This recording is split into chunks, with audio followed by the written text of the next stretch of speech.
Welcome my friends. Thank you very much for visiting my house. And sorry, the other parts of my videos, camera, are replicating, blur, or bright, because it's my time that I did it on purpose so that other people who pass by on the walking street in Balibago won't expose their faces too much. I hope you're kindly understanding my video. Now, sit and listen the history of the walking street, and I will also show you what is happened inside the walking street. If you have been here, please watching the beautiful sight at the walking street, Fields Avenue, Balibago, Angeles City. Fields Avenue is the name of a major street running through Balibago area of Angeles City in the Philippines. It is the center of the red light district and the bar scene of the biggest entertainment district of the Philippines. Fields Avenue in Balibago, Angeles City. The name derives from the common military practice of naming roads adjacent to airfields as Field Street or Field Avenue. Originally, the name referred to the Clark Air Base and was Clark Field Avenue. The name evolved to become Fields Avenue. History: Fields Avenue, Balibago, Angeles City, Pampanga, Philippines. Philippines was an American colony from 1898 to 1946. Bars on Fields Avenue. Catering to the single American defense personnel who worked in the adjacent Clark Air Base, first emerged in 1940. During 1940s and 50s, there were only 3 such bars just outside the main gate of the airbase. By early 1960s, the Fields Avenue developed as a street line with several bars. From November 1955 to April 1975, America fought Vietnam War. As the number of American troops in this war grew, more and more forces were deployed at Clark Air Base or routed through it. This led to a pro-life ration of bars, live bands, and prostitution, the latter mostly by young Filipino women, most of them either teenagers or 18 hanggang 55 years old.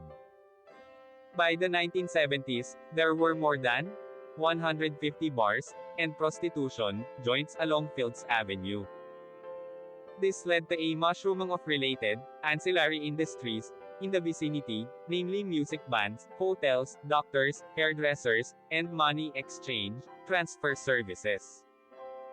In its heyday, Fields Avenue provided direct or direct employment to nearly 20,000 Filipinos, including plumbers, electricians, and security guards.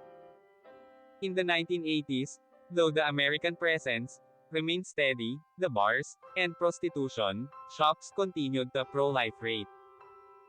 Many bars and prostitution dens were owned by Americans, as well as local politicians, thus leading to a nexus between the locals, politicians, and American military and ex-military personnel. With the withdrawal of American Defense Forces from Clark in 1993, many of these establishments changed hands, but continued to do business. As Clark was turned into a Special Economic Zone, SEZ, these bars and prostitution joints changed their clientele to suit their new customers, Japanese and Korean businessmen. Restaurants serving food from these countries began to appear, and signboards in these languages were put up. The period from 2000 hanggang 2010 saw further expansion of these joints, as the area was relabeled as an entertainment district. While prostitution was officially banned, girls working here were simply redesignated as guest relations officers, GRO, and prostitution continued in practice. Since then, bars and prostitution joints have continued to proliferate and expand. The extent of these establishments has continued further on both sides of Fields Avenue, and many smaller streets of Fields Avenue also sport smaller such establishments. In 2010, a section of Fields Avenue, at the end where it meets the MacArthur Highway was named as Walking Street, mimicking Walking Street in Pattaya. This section was made pedestrians only, with road traffic banned from 6 p.m. to 6 a.m. People arriving by air either take a taxi, direct to hotel, or a jeepney, to Main Gate Jeepney Terminal, located between the North SM Mall, Fields Avenue to South, and Bayanihan Park to East. Those arriving from Manila by bus, ask the driver to drop them off at the corner of Fields Avenue and MacArthur Highway, or alight at Capas Angeles Transport Terminal, which is also walking distance from Fields Avenue and the MacArthur Highway. The presence of family-oriented activities on the other side of Fields Avenue, namely shopping malls, as well as activity centers in Clark Air Base, has led to a neat separation between the two. Fields Avenue tends to cater more to single foreigner men. And sometimes women too, with at least 5 bars, featuring gigolos and gays, while the rest of Clark caters to family-based entertainment. Fields Avenue remains among the safest streets in the region, with restaurants and hotels.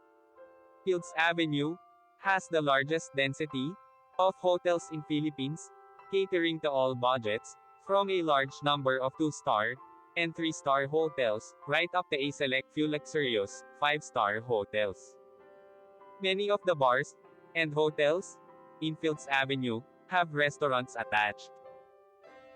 Fields Avenue has among the largest variety of restaurants in Philippines, with cuisines ranging from European, continental, Japanese, Korean, Australian and a select few restaurants, serving Indian, Arabic, and Filipino food.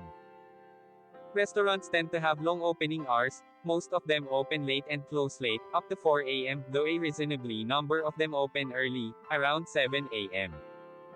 A few restaurants are open 24 hours. Most Filipino and international fast food chains including McDonald's, KFC, and Jollibee have at least one branch along or near Fields Avenue. 24 Hours Police Station is located in the center of Fields Avenue. Thank you so much. See you my next video.